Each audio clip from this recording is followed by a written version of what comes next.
চোখে মুখে অন্ধকার, বাঁচার কোনো উপায় নাই, তখন এই দোয়াটা পড়তে হবে। এই দোয়া পড়ে আল্লাহর কাছে ফরিয়াদ করলে বিপদ মুক্ত করবেন কে? এমন বিপদ মাঝে মাঝে হয় না, দেয়ালে পিঠ থেকে যায়, চোখে মুখে অন্ধকার, কি করব দিশা খুঁজে পাই না, এরকম হয় কখনো? হ্যাঁ, আপনাদের হয়? হয় না? তো জান্নাতে আছেন আপনারা।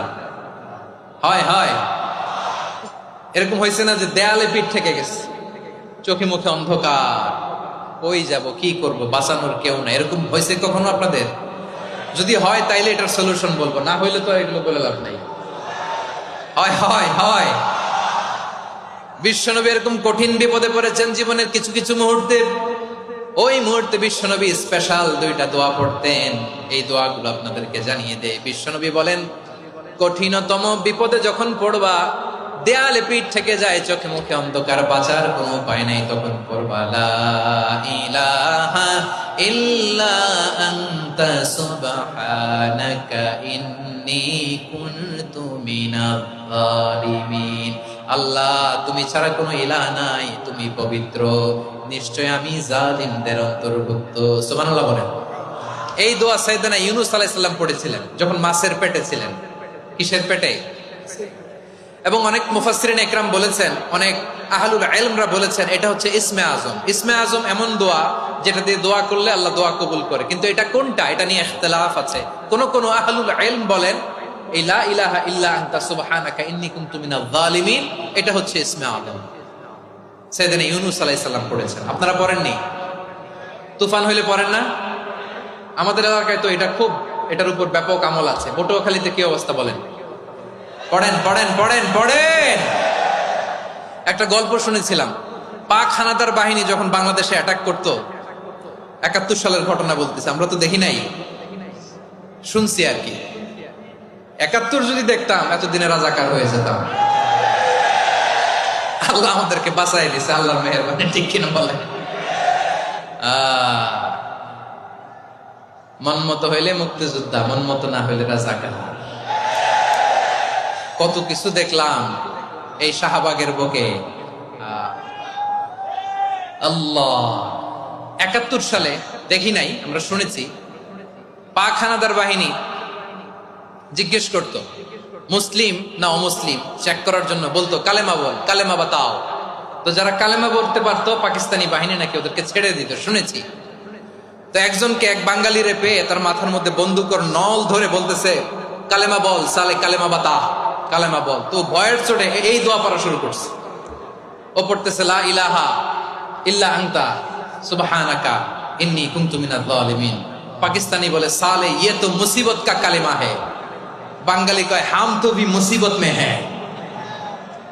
পাকিস্তানি বলে বেটা কোন দোয়া বললি, এটা তো মুসিবতের কালেমা। কয় আমিও তো মুসিবতে আছি, আমার মাথার মধ্যে বন্দুক ধরে তুমি আমার কালেমা জিজ্ঞেস করো, এখন কোনটা কালিমা আর কোনটা কি দোয়া, আমার হুশ আছে নাকি? প্রিয় ভাইরা, আসলে এটা দুআউল মুসিবা, বিপদে পড়লে এ দোয়া পড়তে হয়। লা ইলাহা ইল্লা আনতা সুবহানাকা ইন্নী কুনতু মিনাজ জালিমিন, এটা পড়বেন আপনারা। এই দোয়া পড়ে সাইয়েদনা ইউনূস আলাইহিস সালাম মাছের পেট থেকে রক্ষা পেয়েছিলেন। রক্ষা করেছিল কে?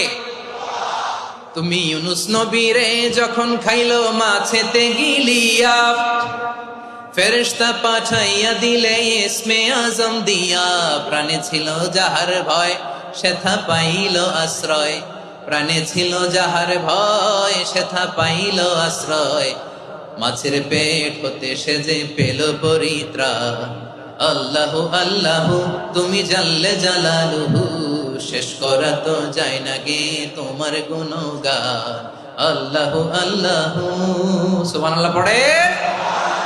লা ইলাহা ইল্লা আনতা সুবহানাকা ইন্নী কুনতু মিনাজ জালিমিন। বিশ্বনবী বললেন, দেয়ালে পিঠ থেকে গেলে, চোখে মুখে অন্ধকার, বাঁচার কোনো উপায় নাই, তখন এই দোয়াটা পড়তে হবে। এই দোয়া পড়ে আল্লাহর কাছে ফরিয়াদ করলে বিপদ মুক্ত করবেন কে?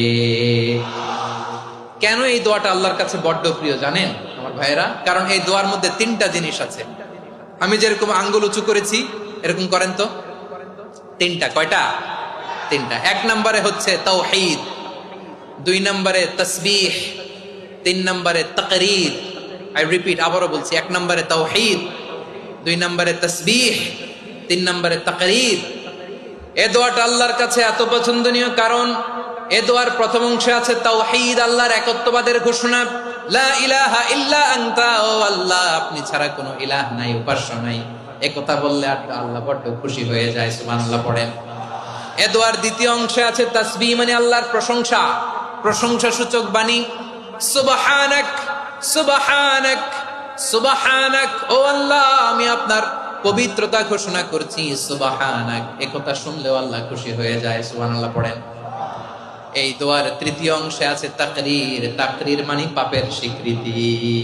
তাকরীর মানে কি?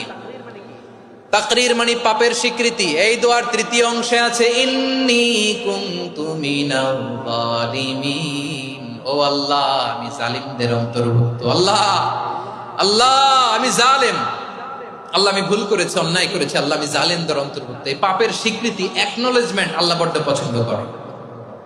যখন আল্লাহর কাছে আপনি ছোট হবেন, ছোট হতে হতে যত ছোট হবেন ওই দৃশ্যটা দেখতে আল্লাহ বড় পছন্দ করে, সুবহানাল্লাহ বলেন। 3 নম্বর অংশ ইন্নী কুনতু মিনাজ জালিমিন, আল্লাহ আমি জালেমদের অন্তর্ভুক্ত। সাইয়েদনা আদম আলাইহিস সালাম ভুল করে যখন নিষিদ্ধ গাছের ফুল খেয়ে ফেললেন, ফল খেয়ে ফেললেন, আল্লাহ বললেন আদম ক্ষমা পেতে চাইলে তুমি আর হাওয়া মিলে স্বীকৃতি দাও, পাপের স্বীকৃতি। আর পড়ো রব্বানা যালামনা আনফুসানা ওয়া ইল্লাম তাগফির লানা ওয়া তারহামনা লানাকুনান্না মিনাল খাসিরিন। ও আল্লাহ আমি আদম আর হাওয়া যালামনা আনফুসানা, আমরা আমাদের নফসের উপর বড় জুলুম করেছি। আল্লাহ ওয়া ইল্লাম তাগফির লানা ওয়া তারহামনা, আপনি যদি ক্ষমা না করেন, আপনি যদি দয়া পরবশ না হন, আপনি যদি রহম না করেন, আমরা তো ক্ষতিগ্রস্তদের মধ্যে শামিল হয়ে যাব। এই দোয়া করার সাথে সাথে সাইয়েদনা আদম আর হাওয়া আলাইহিস সালামকে ক্ষমা করে দিলেন কে? তাহলে এই দোয়ার 3 নম্বর অংশ তাকরীর, এটা আল্লাহ বড় পছন্দ করে। আমার কলিজার টুকরা ভাইয়েরা, গুনাহ করে শিকার যেতে হবে, এটা আল্লাহ ভালোবাসেন।